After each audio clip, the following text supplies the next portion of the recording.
Hi friends, எல்லோரும் எப்படி இருக்கீங்க? வாங்க இன்றைக்கி ஒரு மினி விலாக் பார்க்கலாம். இன்றைக்கி வந்துட்டு வீட்டு மசால் பொடி தாங்க அரைக்க போகிறேன். அதுக்கான விலாக் தான். வீட்டு வேலையெல்லாம் முடிச்சுட்டு ஒரு 11 போல் இதெல்லாம் மசாலாலாம் காய வச்சிடலாம் அப்படின்னு சொல்லிட்டு மொட்டை மாடிக்கு போனேங்க.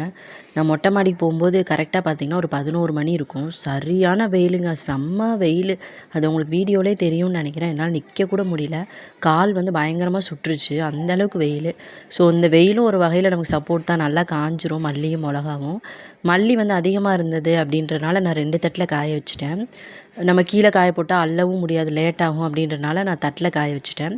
மிளகா வந்துட்டு நான் அந்த தகரத்தில் காய போட்டேங்க. இந்த தகரம் வந்து செம்ம ஹீட் ஆயிரும். ஸோ மிளகா வந்து நம்ம மிளகா பொடி அரைக்கிற பதம் பார்த்திங்கன்னா, நம்ம மிளகா எடுத்து இப்படி உடச்சோன்னா உடையணும். அந்தளவுக்கு நல்லா ஹீட்டாக இருக்கணும், மொறு மொறுன்னு. ஸோ அதுக்காக அந்த தகரத்தில் போட்டால் ஹெல்ப்ஃபுல்லாக இருக்கும்னு சொல்லிட்டு நான் தகரத்தில் போட்டேன். செம்ம வெயிலுங்க. அந்த கவர் வந்துட்டு மல்லி மிளகாவும் போட்டு நம்ம ரைஸ் மில் கொடுத்து விட ஹெல்ப்பாக இருக்கும் அப்படின்னு சொல்லிட்டு நான் எடுத்துகிட்டு வந்துட்டேன். அதுக்கப்புறமா ஈவினிங் ஒரு 4 போல் புறா காக்காலாம் சாப்பிட்டுட்டு மிச்சம் இருக்க மல்லியை வந்து நான் எடுத்து வாளியில் கொட்டி வச்சுட்டேன். ஸோ இதுக்கு மேலே வந்துட்டு நம்ம மசாலா பொருளெல்லாம் லைட்டாக ஹீட் பண்ணி வறுத்து அது மேலே கொட்டிடலாம். அவங்க கொடுத்துருந்த எல்லா ரேஷியோ படி எல்லா பொருளுமே நான் வறுத்து போட்டேங்க. ஸோ மல்லி வந்து கொஞ்சம் மஞ்சள் வந்து கொஞ்சம் அதிகமாக இருந்தது. அது மட்டும் கொஞ்சம் எடுத்து வச்சுட்டேன். அது மாதிரி வெந்தயமும் கொஞ்சம் அதிகமாக இருந்தது. கசக்கும் அப்படின்னு சொல்லிட்டு வெந்தயமும் பாதி எடுத்து வச்சுட்டேன். மஞ்சள் கிழங்கும் பாதி எடுத்து வச்சுட்டேன்.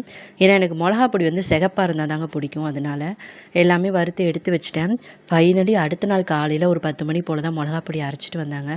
ஏன்னா ஒரு 4 மேலே என்னோடய ஹஸ்பண்ட் வந்துட்டு ரைஸ் மில் க்ளோஸ் பண்ணிட்டாங்க அப்படின்னு சொல்லிட்டு அடுத்த நாள் தான் அரைச்சிட்டு வந்தாங்க. ஃபைனலி நமக்கு வந்து நல்ல கலராக வீட்டு மிளகா அப்படி ரெடி ஆயிடுச்சு. இந்த வீடியோ பிடிச்சிருந்தா லைக் பண்ணுங்கள். பாய்.